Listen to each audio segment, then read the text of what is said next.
these so-called surgical strikes will mix in, and they will mix in.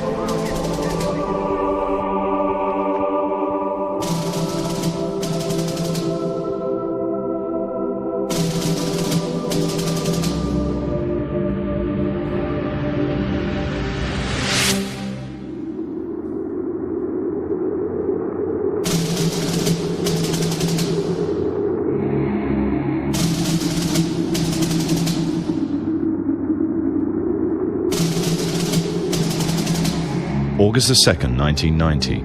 Saddam Hussein's forces crashed through the defenses of oil-rich Kuwait. In fear of an Iraqi invasion into Saudi Arabia, the United States and her coalition allies poured into the Arabian Peninsula to form a deterrent that would be known as Desert Shield. The result was a series of diplomatic talks, negotiations and counter-negotiations that rapidly declined into a no-hope situation. On August 17th, 1991, Desert Shield became Desert Storm.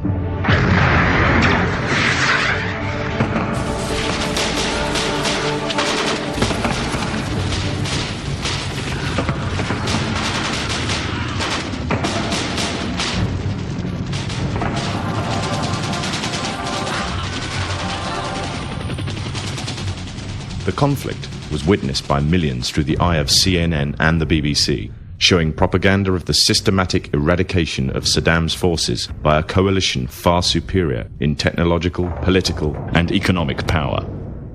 However, what was little known was that from the outset the war was engineered, controlled, and manipulated by an elite group.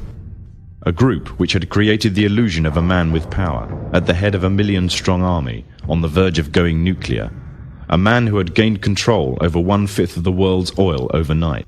However, in reality, he was merely a pawn, in amongst many pawns, just a puppet in a grand master plan, with the Gulf War as a well-orchestrated stepping stone. The orchestrators of the war were by no means strangers to controlling major world events. In fact, they have done so for centuries. From the shadows, they have engineered every major war, revolution, and recession. They control everything you read, everything you hear, and everything you see. They have managed to indoctrinate an entire populace to their way of thinking, and have infiltrated key positions in places of authority. And it is from the shadows that they have created a new political order, a new economic order, and more sinister, a new religious order. Their ultimate aim is total global domination, and they will stop at nothing to reach their goal. The goal that was outlined in a speech given by former President of the United States, George Bush. What is at stake is more than one small country. It is a big idea, a new world order.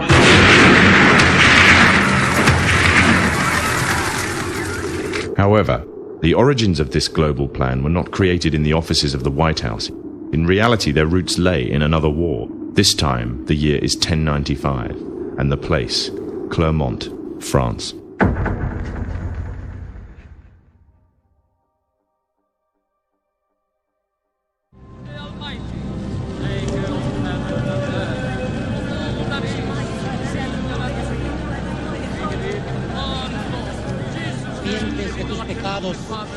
En el nombre del Padre, del Hijo y del Espíritu Santo.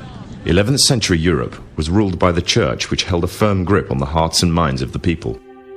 This power enabled Pope Urban II to wage war on the Muslim Caliphate and crusade in what he called a War of the Cross, to recapture the land of Jerusalem.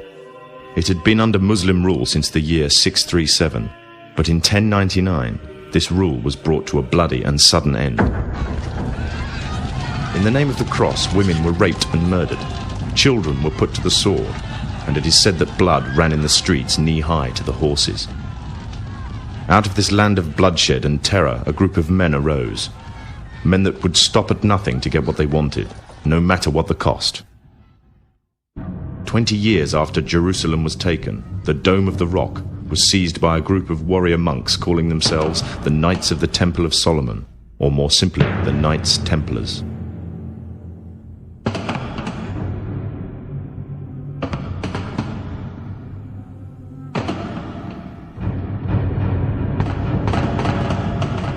Jerusalem, the Templars began to deviate further and further away from the practices of Christianity. They learnt the secret arts of the Kabbalah, an ancient form of Jewish magic, along with its dark rites and rituals. The Jews had learnt the arts from the pagans of ancient Egypt during the times of enslavement to the Pharaoh, and developed them into Babylon at the time of Nebuchadnezzar. In 1307, King Philippe of France arrested them for charges of denial of Christ, homosexuality, and idol worship, as well as magic. In 1314, Pope Clement V declared all Templars as heretics to Christianity, ordering all their properties to be seized. Their leader, Jacques de Molay, was captured and burnt to the stake. The Templars were cornered, and just when it seemed they were finished forever, a glimmer of hope arose from a seemingly certain end. They were to find a safe haven as well as an ally. But not in France. In fact, in a country in a desperate struggle for independence against the English. The country of Scotland.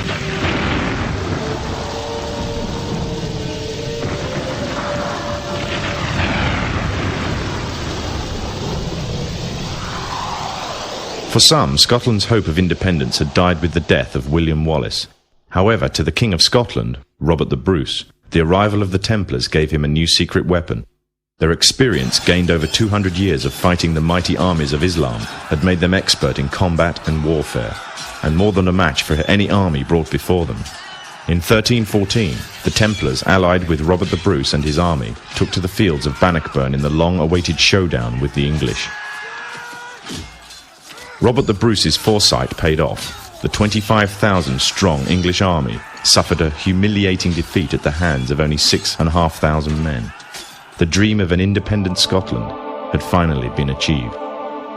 The Templars had brought themselves back from the brink of destruction, and never again would they allow themselves to be destroyed. This time they would control the country by controlling its kings, and in order to preserve their secret order, the Templars would have to die, or more precisely, the name would have to die. The Templars who had escaped Europe were finally laid to rest in Roslin Chapel, Scotland, which stands to this day as sign of their presence in Britain. Their descendants became the true power of Scotland. In 1603, the death of Queen Elizabeth I left England without an heir to the throne.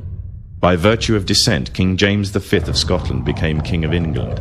In doing so, Scotland and England joined to form a new kingdom, and the power that the Templars held over Scotland spread to give them a firm grip on the whole of Great Britain. For over 100 years, the Templars concealed their activities, fading into the background until they were little known and little remembered. However, they did not cease to keep a firm grip on Britain. All the time they were planning, regrouping, and infiltrating positions of power in all corners of the kingdom. In 1717, the Templars made their reappearance in Europe. They had grown in both number and strength, and were now ready to coin a new identity, free from their reputation of the past, and given credibility by none other than the monarchy and aristocracy of England. And the name they chose for themselves was a name that would be known by many, but understood by a few. This new name, the Freemasons. The new identity and the grandeur of its members afforded the Masons with respect and dignity. The first royal member of the Freemasons was Frederick, Prince of Wales. The latest members include Prince Philip, the Duke of Edinburgh, and consort to the current Queen of England, Elizabeth II, who herself is a grand patron to the Masons. However, behind closed doors, the Freemasons were free to indulge in the secret rites and rituals handed down to them by their ancestors, and these became the basis of their levels of membership, called degrees. The Freemasons were not content with power in Britain alone. Their ambitions were far greater. In the years to come, the world would witness Europe and America being plagued by wars and revolutions, each more devastating than the other. However, these would not be as commonly believed, the spontaneous effects of a downtrodden people, but in fact schemes created by the exclusive few, driven by hunger for absolute power. All this would take place from the very country from which they had fled centuries earlier, and would become the base for their global domination.